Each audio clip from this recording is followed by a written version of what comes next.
Hi, this is Shaheedah Hill with Maximum One Realty, getting you over the hill to home ownership. And Happy New Year, everyone. We're getting ready for 2020. It's the first day of the year, and I wanted to make sure I made a video about what stops most people from buying a home, and that is just fear. Fear of what to do, fear of the next steps.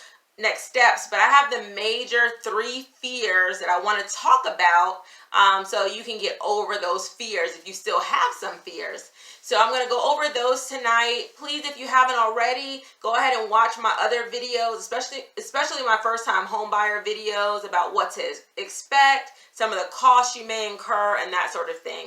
Please like and subscribe to my channel for new videos every week.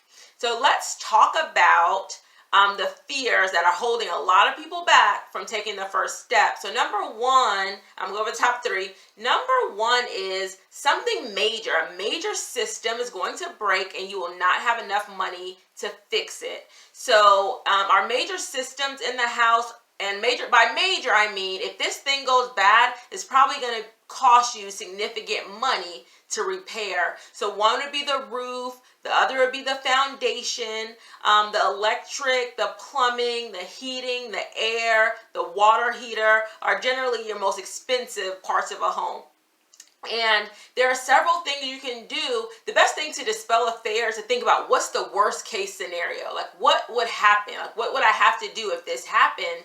And I guess the worst case scenario, if everything stopped working and you would have to repair everything, or a few things stopped working, and it'd be very expensive for you to repair. And by expensive, I mean $3,000 to $5,000 to maybe repair some of those major systems. So the things you can do to make sure that that doesn't happen, or you don't incur a major expense, is that number one, you're going to get a home inspection by a licensed inspector, and you're going to attend that inspection so that inspector can go over the major components with you and you can see it for yourself firsthand.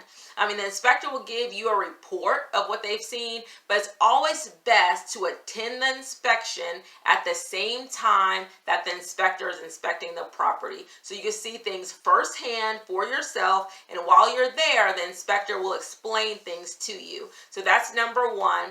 Number two, get a home warranty, either one that you provide, you buy yourself, or one that the seller provides as part of the sale. The home warranty will, if one of the components does break and is in need of repair, you can have the home warranty company repair it, usually just paying the deductible of either $50, maybe $100 for the deductible, so you're not out of pocket a lot of money. And then number three, if you're going to be a homeowner, you need to have some sort of emergency fund. That's one of the things. You have to be prepared, because all repairs are now on you. So I highly advise that all homeowners have some sort, and even people that own homes, not just first-time home buyers. There are a lot of people that have homes right now and don't have an emergency fund if something goes wrong. So it's best practice for you to have an emergency fund, 3 to 6 months of expenses. So if something goes wrong, you will have some money that you can pull from. Okay, so that's going to take care of all your repair worries. Number two, the second fear is that you're not going to be able to afford your mortgage payment. And this is really on you to make sure you are getting a mortgage payment that you are very comfortable with. You're not spending up to your max in your monthly mortgage payment, because things will come up. Emergencies will happen. Jobs you'll change. You may have to be out for certain reasons. It may not making the same income. So you want to make sure you're very comfortable with your mortgage payment. So even though you might get pre-qualified for a lot, you want to make sure that payment you're very comfortable with. So even if you have some fluctuations in income, you'll be able to, to pay that mortgage every month, just the same way you're paying your rent. So 25 to 35% of your take-home pay is going to be on the safe side, to make sure that you'll still be able to pay your other bills, you'll still be able to save and pay your mortgage. But for some reason, let's go to worst case scenario,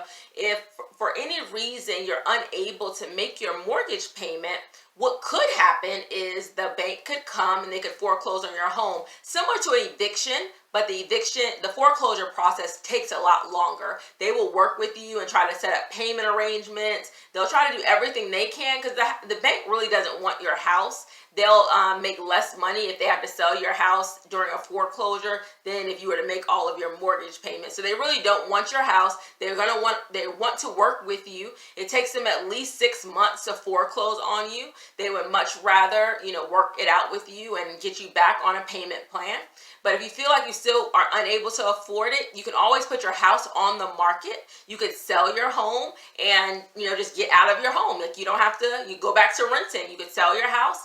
If you have some equity in it, that's great. So you can just break even or maybe even make some money off the sale. You could sell your house. You can work out something with the mortgage company.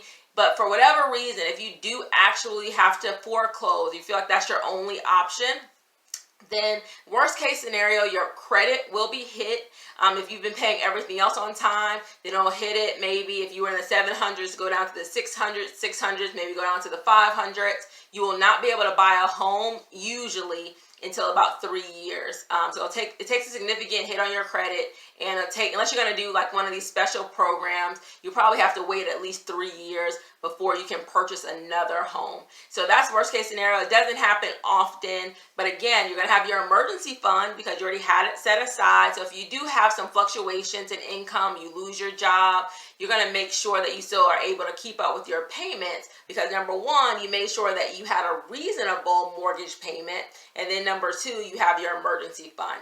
So the third thing that first-time home buyers, like why they wait to buy or they feel nervous about buying, they don't know who they can trust in the process. So they might have a real estate agent they can't trust. They might have a lender they can't trust. Maybe they feel like they're going to, try to sell them a house that they don't really want, or they're going to try to give them too high of an interest rate. So this is when you really want to make sure, as a first-time home buyer, you're working with people that have a heart of a teacher, that are willing to sit down with you, explain the process step by step, tell you the advantages and disadvantages of doing it one way or another, to make sure you have all the professionals along the way, making sure you do your inspections, your walkthroughs, really making sure you get the best financing, all of those things. You want to be able to trust those individuals. And if you feel like you can't trust them, there's another person you probably can use during that process. But it's very important that they're willing to answer your questions. They're willing to give you estimates so you know what you're looking at. They're just able to explain every part of the home buying process to you and in a way that you can understand it. So those three things, if you can get over and have a plan in place to deal with those three fears, you are ready to buy a house in 2020 and be fearless. Go ahead and do it. My grandmother, with a primary school education, she's passed away now, but my grandmother bought 5 homes in her lifetime, her primary residence and 4 rental properties with a primary school education. But she knew that if other people on her block, in her neighborhood, were able to be homeowners, then she could do it too. So there's nothing stopping you from owning a home except yourself. There's an abundance of information. There's an abundance of resources. So if you are ready, mentally ready, you're financially ready, then go ahead and take the first step and buy a home in 2020. Thank you so much for watching. Please like and subscribe to my channel for new videos every week.